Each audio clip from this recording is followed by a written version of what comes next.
Commander Park Hyun was sitting quietly in the communications room of the UES Taeguk when everything changed. The ship was humanity's pride, their first real attempt at exploring deep space beyond their home solar system. Park was reviewing routine reports when suddenly, the communication equipment started making strange noises. Static filled the air, then something broke through that made everyone stop what they were doing. A three-dimensional image appeared in the center of the room, showing an alien unlike anything humans had seen before. The creature looked like it was made of living crystal, with light reflecting off its transparent skin. But what caught everyone's attention was the fear in its eyes, raw terror that needed no translation. "This is Ambassador Thiel of the Vox Republic," the alien spoke, and the ship's computers quickly turned its words into Korean. The ambassador's voice was shaking so badly that Park had to lean forward to catch every word. "Our colonies are being destroyed by the Grima Horde. Billions of my people will die if no one comes to help us. The Galactic Federation has ships, but they are too far away. It will take them weeks to reach us." Lieutenant Kim Soo-jin, who specialized in alien languages and cultures, looked at Park with surprise written all over her face.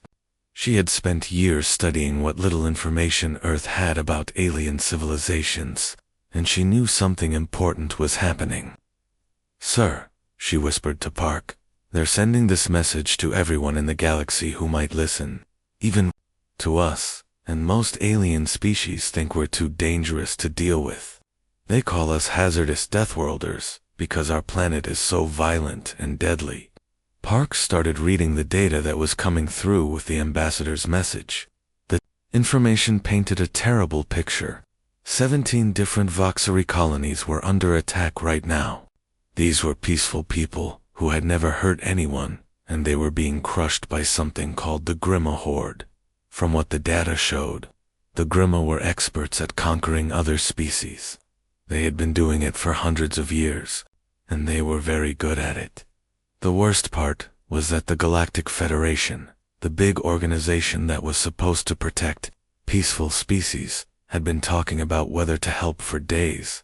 While they debated and argued, entire worlds were burning. Millions of innocent people were dying while politicians discussed the best course of action. Park stood up slowly, feeling the weight of the moment. Here was humanity's first real contact with galactic politics, and it came in the form of a desperate cry for help. The aliens who normally avoided humans were now begging anyone, even the dangerous Deathworlders from Earth, to save them. "Get me a direct line to Earth Command immediately," Park told his communications officer. "Tell them we have a situation that requires the highest level of attention." Admiral Lee Dae-hyun walked into the emergency meeting room in Seoul with heavy steps. The room was filled with blue light from the holographic star maps floating above the large table. Every important leader from around the world was there: presidents, prime ministers, military commanders, and advisors. They had all dropped everything to attend this meeting because the message from space had changed everything. Dae-hyun had spent 30 years in the Korean Space Force, working her way up from a simple pilot to the commander of humanity's most advanced fleet. Her face showed the marks of someone who had made difficult decisions before, but this one was different. This wasn't about protecting Earth. This was about protecting complete strangers who lived among distant stars. "The situation is clear," Dae-hyun began, her voice calm but serious. "The Galactic Federation has already made their decision about the Voxery crisis. They think it's hopeless. Their military leaders believe that by the time any rescue fleet reaches the Voxery colonies, everyone there will already be dead. They've even sent us a formal request asking us to stay out of this fight completely." President Choi Min-ho, who had been listening quietly, leaned forward in his chair. His expression was tense as he asked the question everyone was thinking. "Admiral, what can we actually do? Do we have the ships and people needed for something like this?" Dae-hyun looked directly at him as she answered. "Our third fleet is currently stationed near Jupiter. If we use what we call combat jumps, basically pushing our ships to their absolute limits, we can reach Voxery space in 72 hours. It's dangerous, and it will put a lot of stress on our crews, but our people can handle it. We built our ships tough because we come from a tough world." She paused for a moment, then added something that made everyone in the room pay closer attention. "The Grima Horde has been conquering civilizations for centuries, but they've never fought against humans before. They have no idea what we're capable of." Minister Yoon Hana spoke up with the worry that was bothering many people in the room. "Admiral, if we do this, we'll be showing the entire galaxy what our military can do. Right now, most alien species think we're too primitive and violent to be a real threat. But if we demonstrate our true capabilities, that could change everything about how they see us." Daehyun's expression became harder, and her voice carried a tone that reminded everyone why she had become an admiral. "Then, let them see exactly what Deathworlders do when innocent people are being slaughtered. Let them understand that humans don't just fight to protect ourselves, we fight to protect anyone who needs protection." She looked around the room at each leader present. "I need full authorization to deploy our fleet and engage the Grimmer forces. This isn't just about saving the Voxry. This is about showing the galaxy what humanity stands for." The discussion that followed was brief but intense. When the vote was called, every single person in the room raised their hand in agreement. "Captain." Jang Minwoo held onto his command chair so tightly that his knuckles had turned white. The destroyer Soul's pride was shaking violently as it came out of hyperspace for the 5th time in less than a day. Every time they made one of these jumps, it felt like being inside a washing machine during an earthquake. But Minwoo and his crew had trained for this their entire careers. Around him, the bridge crew worked like a perfectly coordinated machine. Even though the incredible forces pressing down on them would have killed most alien species instantly, the humans kept doing their jobs. Their bodies were built tough because they came from Earth, a planet that never gave anyone an easy day. "Navigation. Give me our status," Minwoo called out, his voice cutting through the noise of stressed metal and humming engines. "Ensign." "Oh," Dajin answered immediately, though there was blood running from her nose from the intense pressure they had just experienced. Her voice stayed perfectly steady as she reported, "Captain, I've calculated our final jump.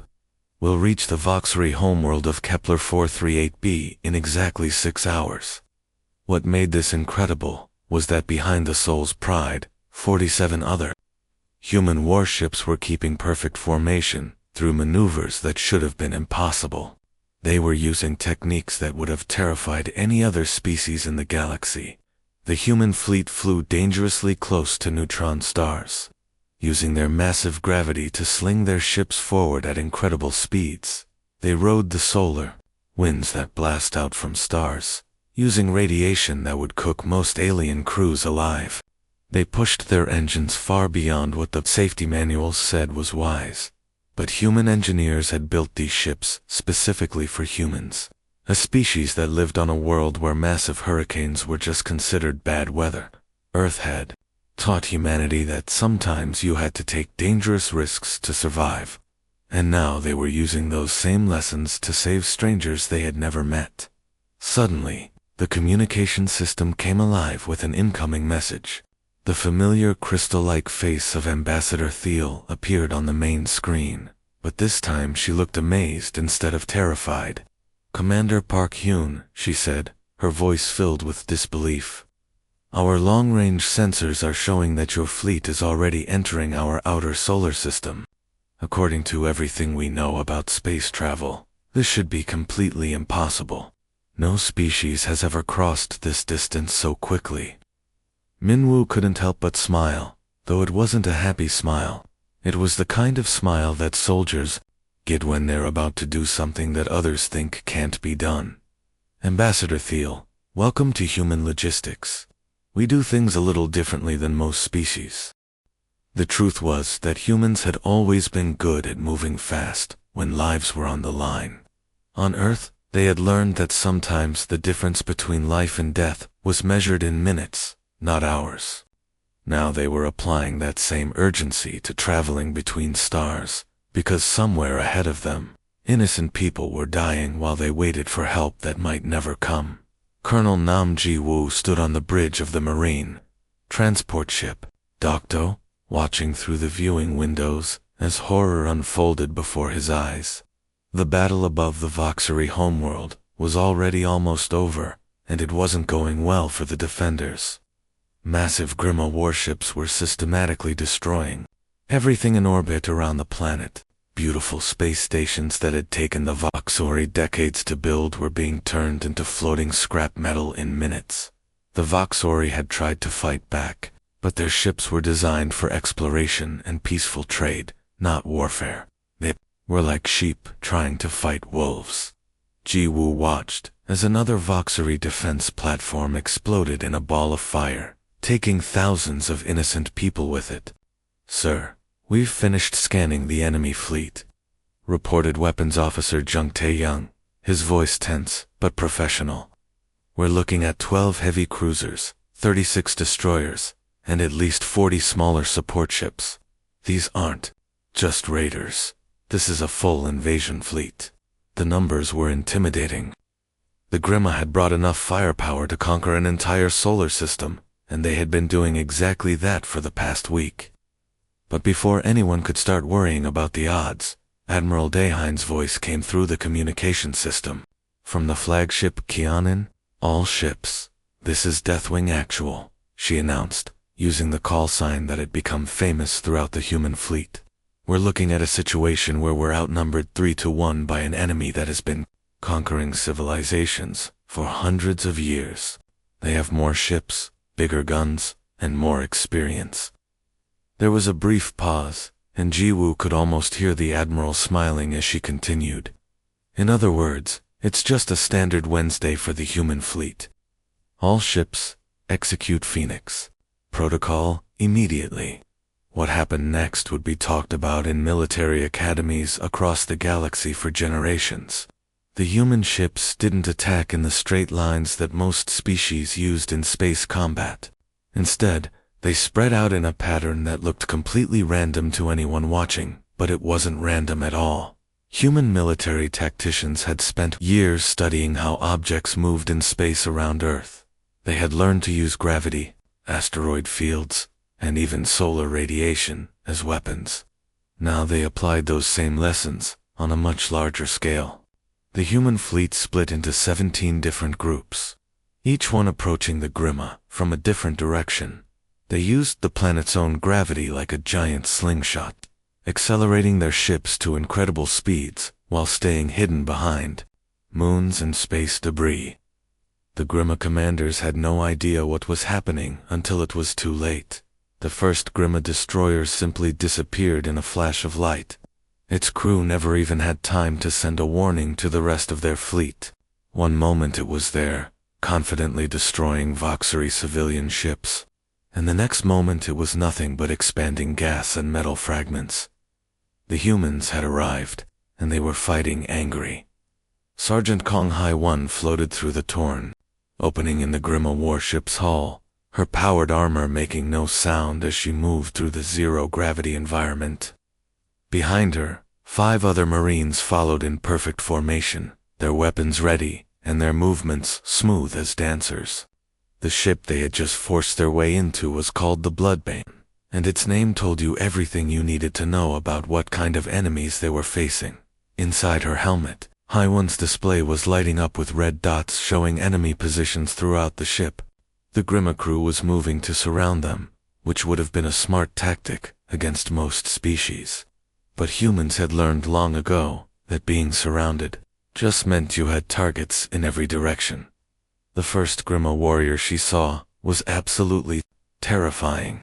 It stood 3 meters tall, nearly 10 feet, with thick scaly skin that looked like natural armor. Its claws were as long as kitchen knives, and probably just as sharp. These creatures had been bred for one purpose: conquering other species and turning them into slaves. For hundreds of years, the mere sight of a Grima warrior had been enough to make entire planets surrender without a fight, but they had never fought humans before, and that made all the difference. HFY squad moved through the ship's corridors like they owned the place.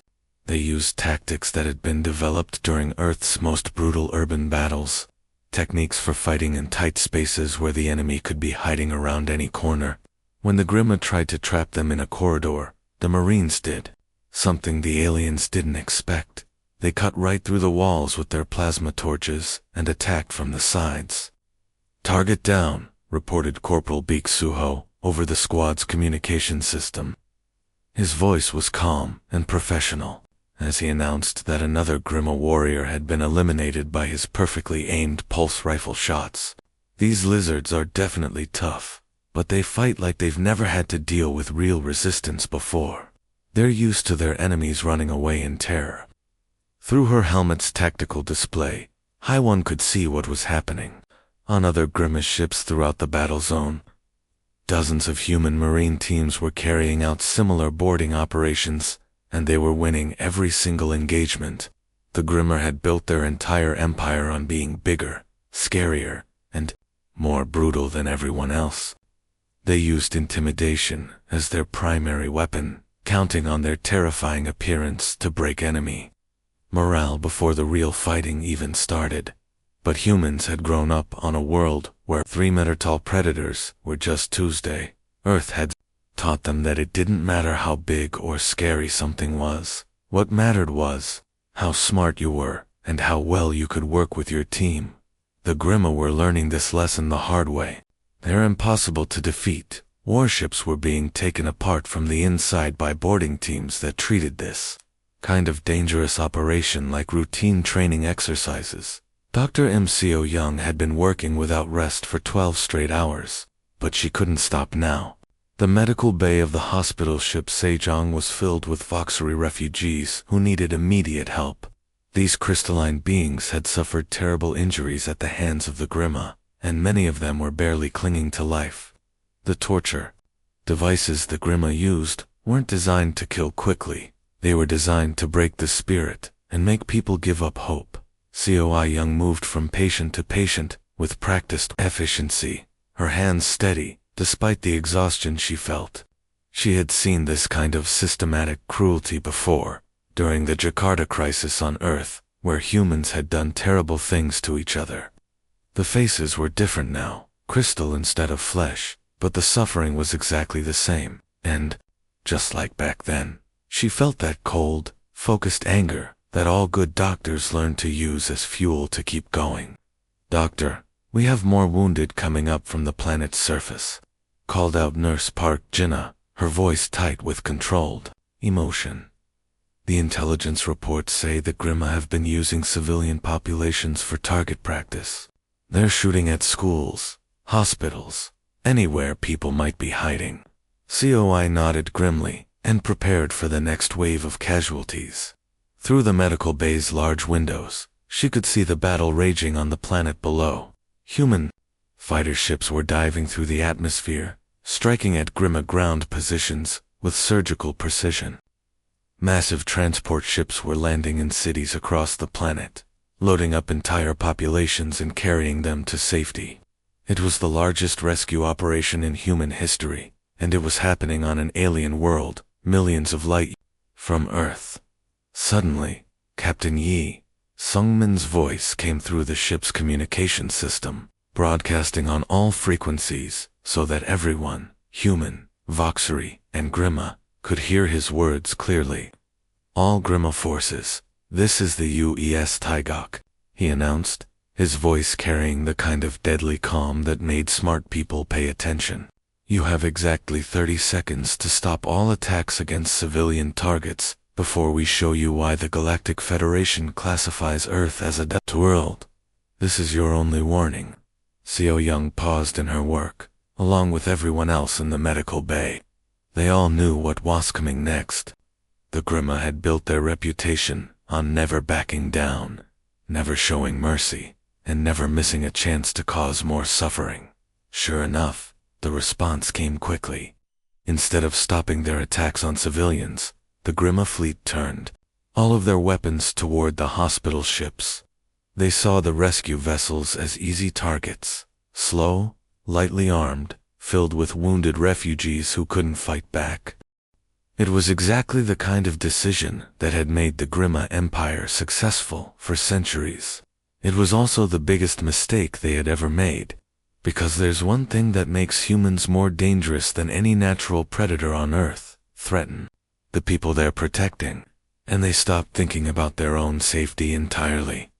Admiral Daeun stood perfectly still on the bridge of her flagship, the Keonan, watching as her fleet chased the fleeing Grimma forces through space. What had started as a simple rescue mission to save the Voxery had turned into something much bigger and more important. The human fleet wasn't just fighting one battle anymore. They were taking apart an entire empire that had been built on making other species suffer. The pursuit had already lasted for 3 days, jumping from one star system to another as the Grimma tried desperately to escape. But everywhere they ran, the humans followed like hunting dogs that had caught a scent. Daeun had seen this kind of fear before in Earth's oceans, when sharks suddenly found themselves being hunted by killer whales. The predator was learning what it felt like to be prey. "Admiral, we're getting messages from all over Grimmar territory," reported Communications Officer Ro the-Yoon, her voice excited despite the professional tone she was trying to maintain. "Dozens of enslaved worlds are broadcasting requests for help. Word has spread that humans are actually winning against the Grimma, and now everyone wants to be liberated." Captain Song Minshan's voice crackled through the communication system from his destroyer, the Busan. "Admiral, our long-range sensors are showing Grimma response, fleets moving toward our position from 4 different directions. It looks like they're trying to surround us and cut off our escape routes." Daeun smiled as she studied the holographic tactical display floating in front of her. Red dots representing enemy ships were moving in a classic encirclement pattern, trying to trap the smaller human fleet in the center. The Grimma commanders were using exactly the same strategy that had worked for them hundreds of times before against other species, but they were making a critical mistake. They thought humans fought like the peaceful species they were used to conquering.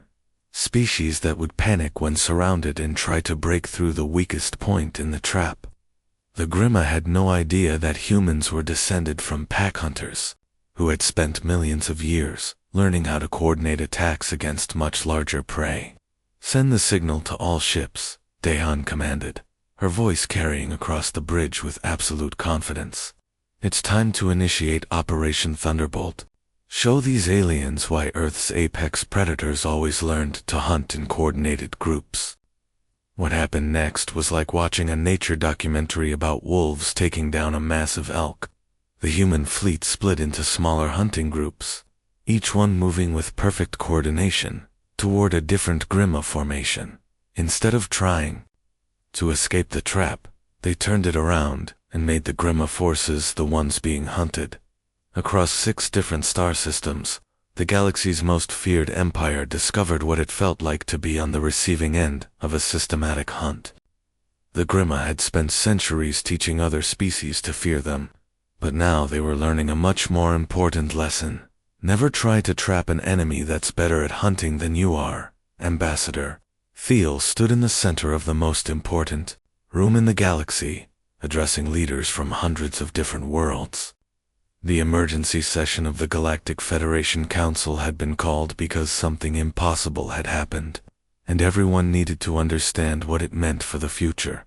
Thiel's crystalline body still showed the marks of what the Grimma had done to her people, scars that would never fully heal, but her voice was strong and clear.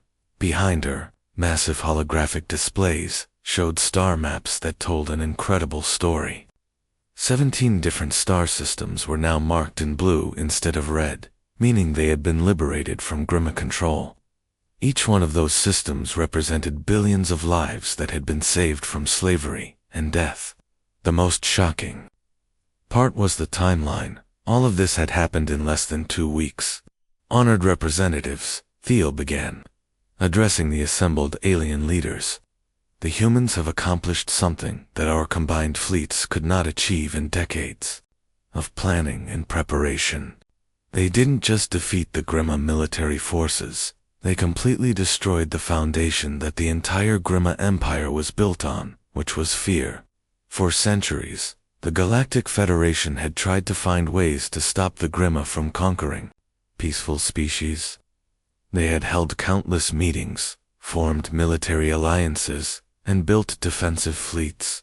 But nothing had worked because the Grimma were simply too brutal and too willing to commit acts that civilized species couldn't bring themselves to do. God Council Chairman Vextar, an ancient being whose species lived in the gas clouds of distant nebulae, floated forward to speak for the entire assembly. His voice carried the weight of centuries as he asked the question that everyone was thinking. Ambassador Thiel, our best military analysts have been studying the tactical data from this campaign, and they cannot understand how it was possible. How did a single fleet from a species we barely knew accomplish what the combined might of our entire federation could not? The chamber's communication system crackled to life, and Admiral Dahine's voice reached them across the light years from her flagship. Her words were simple, but they carried a truth that changed how everyone in that room thought about humanity. Chairman Vextar, members of the council, the answer is actually very simple, Dayan explained. We learned to fight on a world that spent every single day trying to kill us. We developed our military tactics while dealing with hurricanes that could destroy entire cities, earthquakes that could split continents, and predators that made the Grimma look like harmless pets. She paused for a moment, letting that sink in before continuing with the most important part of her message. But most importantly, we learned that real strength doesn't come from being able to hurt others. Real strength comes from using your power to protect those who cannot protect themselves. The chamber fell completely silent as the implications of her words hit home. For years, they had feared humans as dangerous Deathworlders who were too violent to be trusted. Now they realized that those same dangerous Deathworlders might be exactly what the galaxy needed. 6 months had passed since Ambassador Thiel's desperate cry for help had first reached human ears, and the galaxy was a completely different place. President Choi Minho sat at the same table in Seoul where humanity had first voted to help strangers they had never met. But this time, the room was filled with representatives from dozens of alien worlds who had come to witness something historic. The Terra Accords were more than just a treaty. They were humanity's formal acceptance of a role that no one had asked them to take, but everyone needed them to fill. The document sitting in front of President Choi would officially make humans the protectors of peaceful species throughout the galaxy. Admiral Daehoon stood nearby, and her appearance told the story of the past 6 months better than any words could. Her face and hands were marked with scars from a dozen different liberation campaigns. After the Voxery rescue, other enslaved worlds had sent their own desperate messages, and humanity had answered every single one. Each battle had been dangerous, and each victory had cost something, but the results spoke for themselves. Ambassador Park Yoonji, who had become humanity's voice to the galactic community, watched as representatives from 43 liberated worlds filled the ceremony hall. The Voxery delegation sat in the front row, their crystalline features reflecting the light from the signing table. But they weren't the same terrified refugees who had first begged for help. They had spent months learning human military tactics and were now capable of defending themselves. 6 months ago, the galaxy asked what kind of species we are, President Choi said as he prepared to sign the historic document. His voice carried to every corner of the room and to billions of beings watching the broadcast across the stars. Today, we give our answer. We are the children of a violent world who chose to use our strength to defend the peaceful. We are Deathworlders, and we stand watch so others may sleep safely. As the president signed the Terra Accords, something else was happening throughout the galaxy. Captain Park Hyun, the same man who had first received the Voxery distress call, was broadcasting a message on all frequencies from his ship. His words were being translated into thousands of languages and reaching every corner of known space. "This is the Human Defense Fleet," Park announced in a calm, professional tone that somehow managed to be more threatening than any shout could have been. We know who you are, where you are, and what you've done. Cease all hostile activities against civilian populations immediately, or learn why Earth is classified as a Class 12 death world. You have been warned.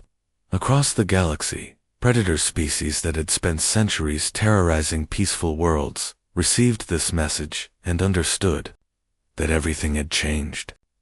The age of unopposed galactic predators was over, because now the Deathworlders were watching. And unlike their victims, humans had learned long ago that the best way to deal with bullies was to hit them back twice as hard.